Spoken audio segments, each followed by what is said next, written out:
Hey, Andrew. Hey, Justin. Should we be worried about goaltending? Yeah, that's exactly what I thought coming into this. I was like, yeah, I don't think we need to be worried about goaltending. At least especially if the team is only going to allow shots on the goaltender 2 out of 3 periods. Yes. Yeah, no shots in the third period is pretty impressive by everybody.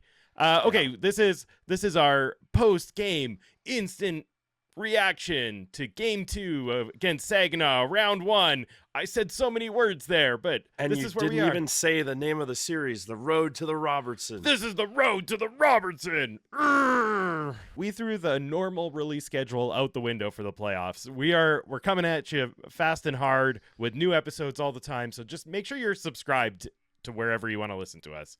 Okay, So let's get into this game. This game was another terrifying 2 periods. That's how I felt. I wasn't so much terrified. I just thought that there was a chance here that the Rangers were going to get goalied. Yeah, they felt like they might get goalied. Shurigan is a strong goaltender. He played really well. I mean, it was kind of a complete opposite game in the sense of the first game was very much high scoring, and the second game seemed like nobody was going to be able to beat either Tandy after 40 minutes because it was scoreless.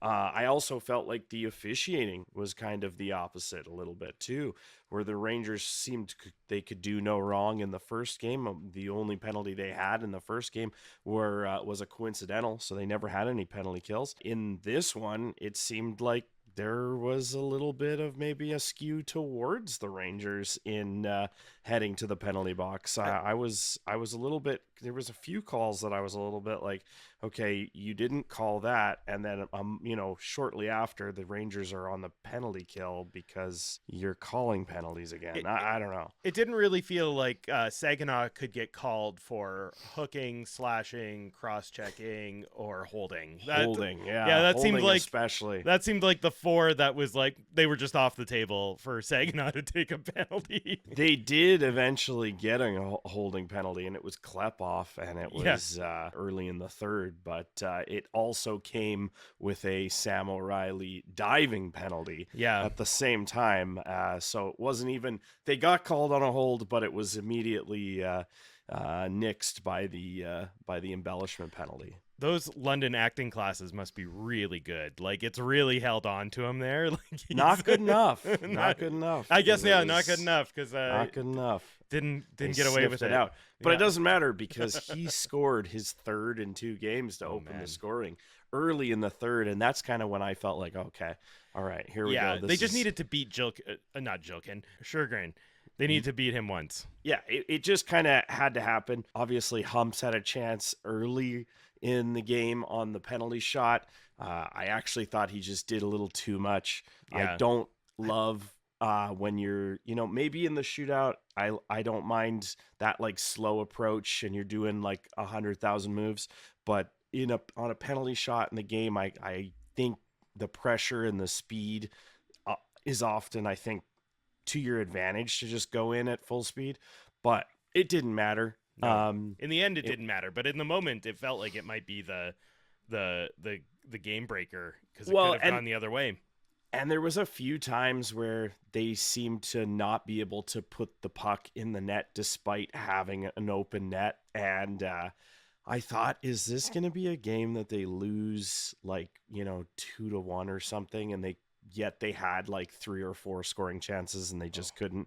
It worried me a little bit.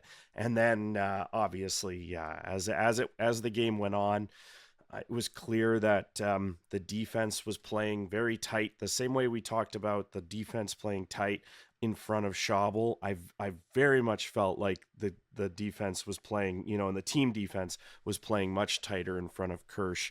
And we saw that really take over in the third period. Couldn't even get a shot on net in the third period. No. At Saginaw.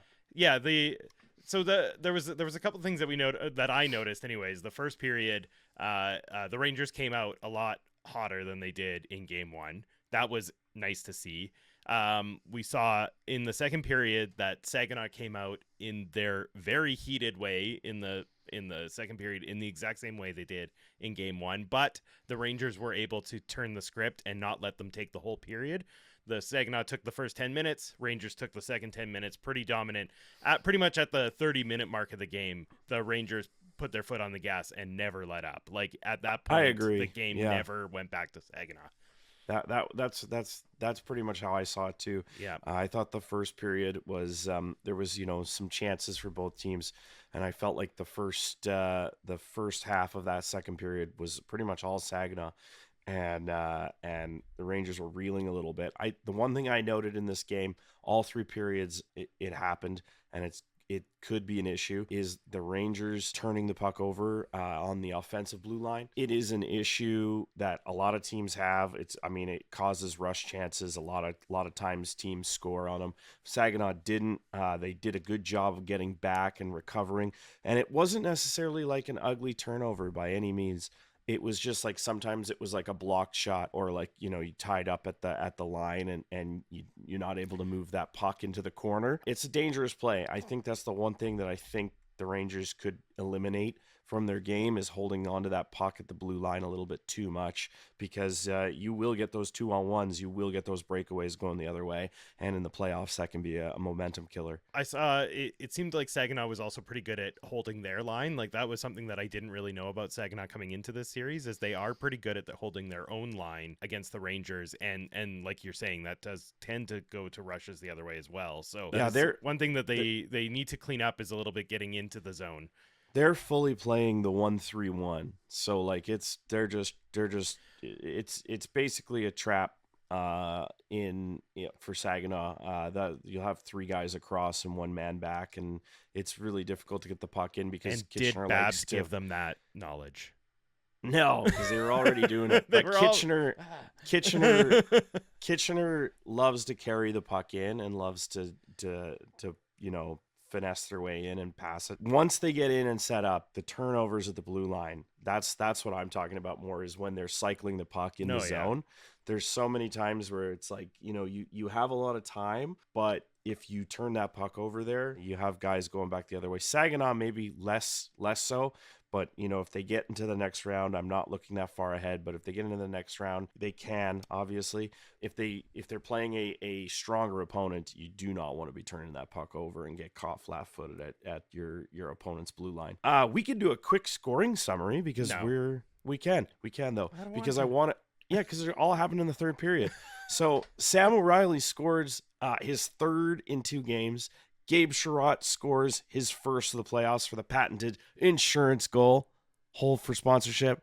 Tanner Lam was buzzing, had to get one. And Cameron Reid gets his second of the playoffs. So those were the goal scorers. Everybody was dominant in that third period. They could have had probably 6 or 7 tonight. Who could have had 3 goals in this game was Dylan Edwards. For sure. He had an unbelievable game for, I think he got an assist, but I don't think he obviously didn't score, but he should have scored. He had 2 assists on the first and on the last. He really was all over the ice. He actually had that. There was that one play, and I thought about what Mike McKenzie said, was we brought him in because when you need him to win a game for you, he can do it. And there was this one play where he just walked through like 2 defenders and got behind the last defender, and he didn't score.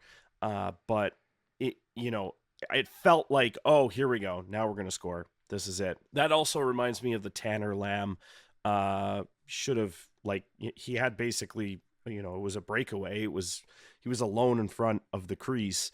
And there was a obvious hook that wasn't called. Yeah. So I was a little bit annoyed with that. But I'm glad. Well, that's one of the 4 that Tanner Lam.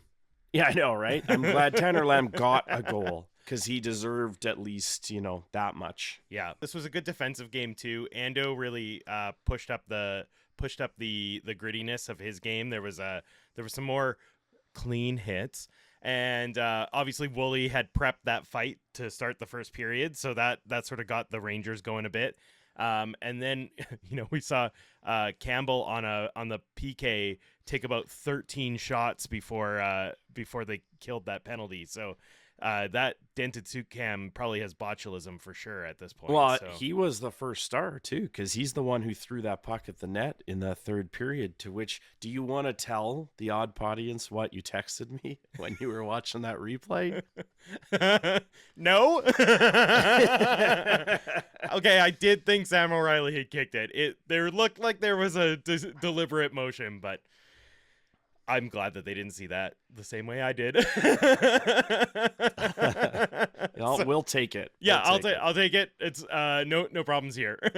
At some point, it's gonna go the other way in the playoffs, and we're just gonna have to live with it. No, I will not.